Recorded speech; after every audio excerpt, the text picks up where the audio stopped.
ucapkan atas nikmat yang tidak terbilang yang telah diberikan oleh Allah Subhanahu wa Ta'ala kepada kita. Salah satunya kembali kita bisa melaksanakan salat zuhur berjamaah di masjid yang kita cintai ini. Semoga kita termasuk hamba-hambanya yang selalu dan pandai bersyukur atas setiap nikmat yang diberikan kepada kita. Salawat juga salam tentu kita aturkan kepada junjungan kita Nabi besar Muhammad sallallahu alaihi wasallam. Semoga kita termasuk umatnya yang selalu istiqomah dan berusaha untuk konsisten untuk menjalankan sunnah-sunnahnya, dan termasuk umatnya yang selalu melafazkan salawat atasnya sehingga di yaumil hisab kelak beliau memberikan syafaatnya kepada kita, dan semoga kita dijauhkan dari azab api neraka. Amin. Ya Allah. Jamaah salat zuhur Masjid UI rahimakumullah. Seperti biasa, kajian singkat pada zuhur setiap hari Senin ini berbicara tentang tema-tema tasawuf atau tema-tema sufi yang biasa termaktub di dalam literatur tasawuf. Salah satu ayat yang populer di kalangan sufi adalah surat Al-Maidah. Ayat tersebut berbunyi, Bismillahirrahmanirrahim. Ya ayyuhalladzina amanu may yartad minkum an dinihi fasawfa ya'tillahu biqaumin yuhibbuhum wa yuhibbunahu. Yang artinya, wahai orang-orang yang beriman, barang siapa di antara kamu yang keluar dari agamanya, man yartaddu minkum. Man yartadda minkum artinya irtadda yartaddu, keluar atau tidak lagi di jalan agamanya, maka kelak Allah akan mendatangkan suatu kaum atau suatu kelompok yang kaum ini dicintai oleh Allah dan mereka pun mencintai Allah. Yuhibbuhum wa yuhibbunahu. Allah mencintai mereka dan mereka mencintai Allah.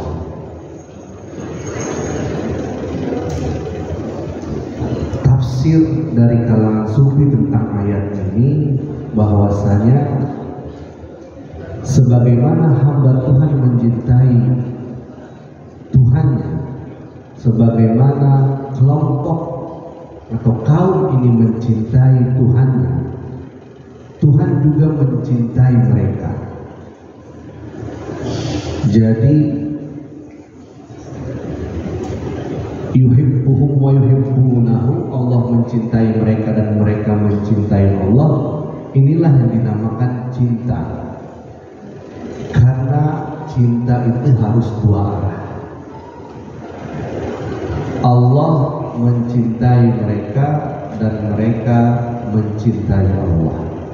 Jelas cinta dua arah, antara Khalik dan makhluknya, antara Tuhan dan ciptaannya. Begitu pula peristiwa bagaimana Allah menciptakan Adam atau menciptakan nenek moyang manusia, ini juga merupakan wujud cinta Allah kepada makhluknya.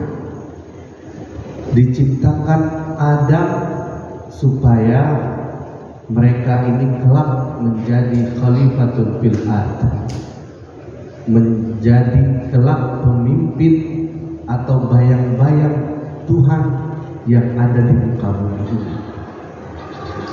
Sebagaimana Allah menciptakan Adam karena wujud cinta Allah kepada manusia, yang manusia tersebut supaya menyembahnya. Illa liya'budun, artinya supaya mereka menyembahku. Supaya mereka menyembahku artinya supaya mereka mencintai aku. Jadi sebenarnya Allah Subhanahu wa Ta'ala yang terlebih dahulu mencintai makhluknya, kemudian diciptakan makhluk tersebut agar makhluk tersebut juga mencintai Allah Subhanahu wa Ta'ala. Jadi sebenarnya cinta makhluk kepada Kholiknya ini adalah cinta kedua, artinya cinta yang datang dahulu dari Kholik kepada makhluknya. Cinta yang datang lebih dulu dari Allah Subhanahu wa Ta'ala kepada makhluknya, kemudian kita merespon cintanya. Begitu seterusnya manusia mencintai Tuhannya. Jadi yuhibbuhum wa yuhibbuna, Allah mencintai kelompok ini, Allah mencintai kaum ini, sebagaimana mereka juga mencintai Tuhannya. Di dalam literatur sufi, cinta adalah rahasia Tuhan yang diciptakan, dan mahabbah, rasa cinta tersebut adalah level tertinggi dalam tasawuf. Oleh karena itu, di dalam tulisan atau karya-karya yang ditulis oleh kalangan sufi, banyak sekali simbol dan metafora yang diungkapkan. Karena menurut para sufi, al-majazu hantaratul haqiqah. Majaz atau metafora adalah jembatan untuk menemukan hakikat. Jadi diberikan majaz, metafora, simbol supaya kita merenung, supaya kita menelaah di balik tabir rahasia Tuhan yang dihamparkan di dalam kehidupan kita. Kita ungkapkan itu. Beginilah kira-kira tafsir atau makna yang ditakwilkan atau ditafsirkan oleh kaum sufi terhadap ayat tersebut.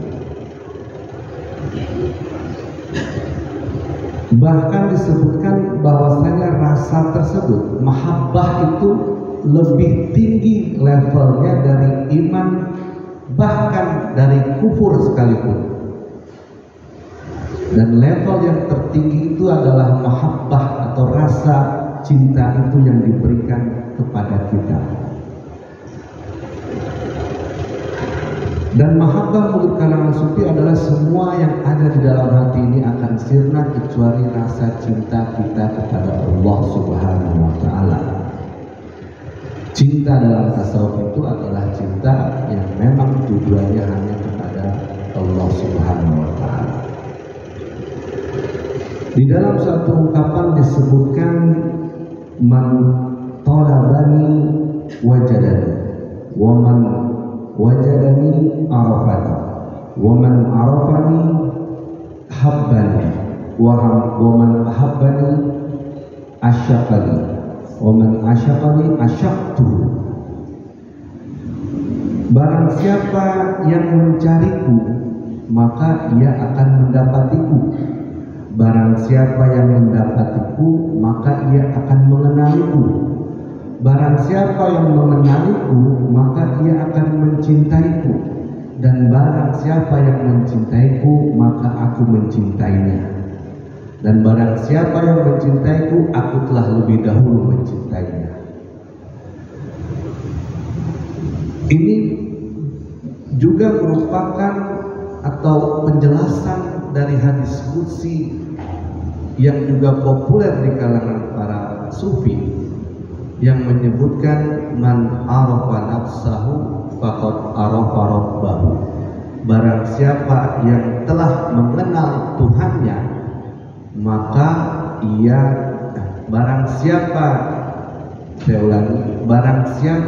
yang mengenal dirinya, man arafa nafsahu, atau orang yang telah mengenal dirinya, maka dia telah mengenal Tuhannya. Man arafa nafsahu faqad arafa rabbahu. Barang siapa yang telah mengenal dirinya, maka juga dia pasti telah mengenal Tuhannya. Di dalam bahasa Arab untuk kata cinta ini ada 3 kata yang dikenal dalam bahasa Arab. Yang pertama itu ada ishqun, yang kedua ada hubbun, yang kedua ada wuddun. Untuk hubbun dan wuddun ini ada di dalam Al-Quran.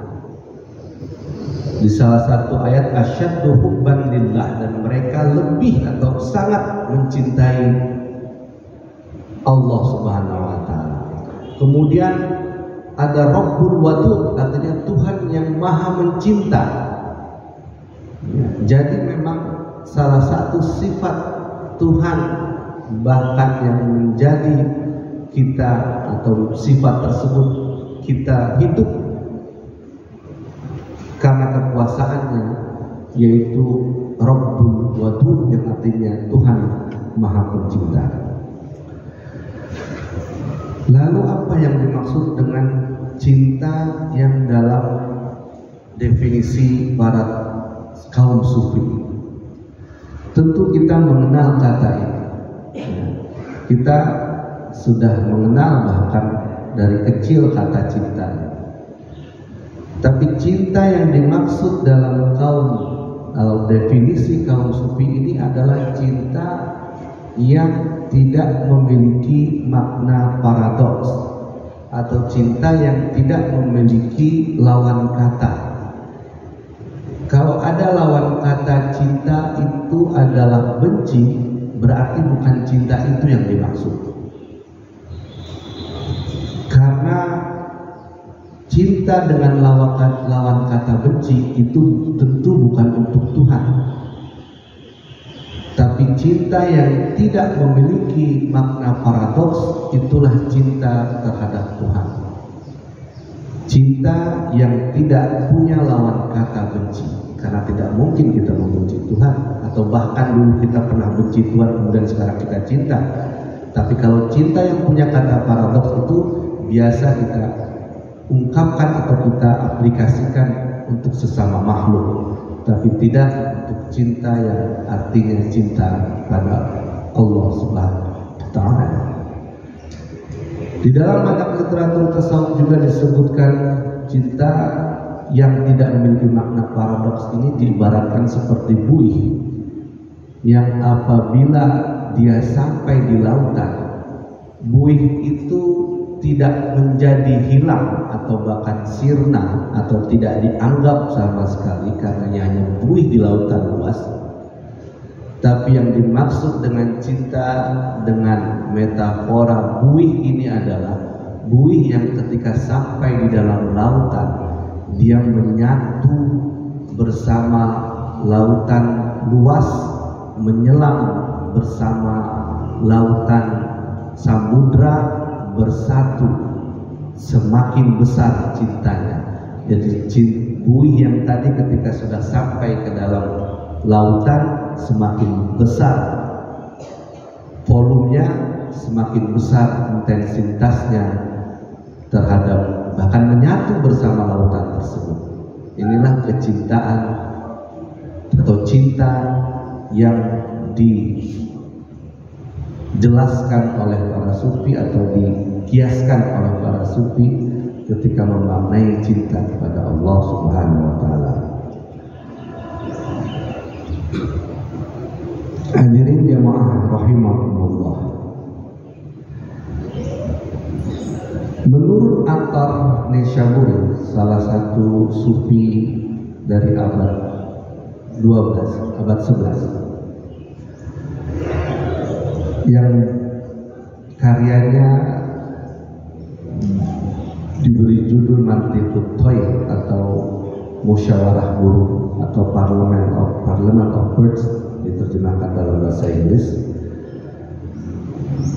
Jadi siklus hati itu selalu mencari kesempurnaan, sedangkan pencinta selalu mencari hati dan cinta menyertainya. Menurut aktor pula, dalam siklus ini kekurangan dan kesempurnaan saling kejar.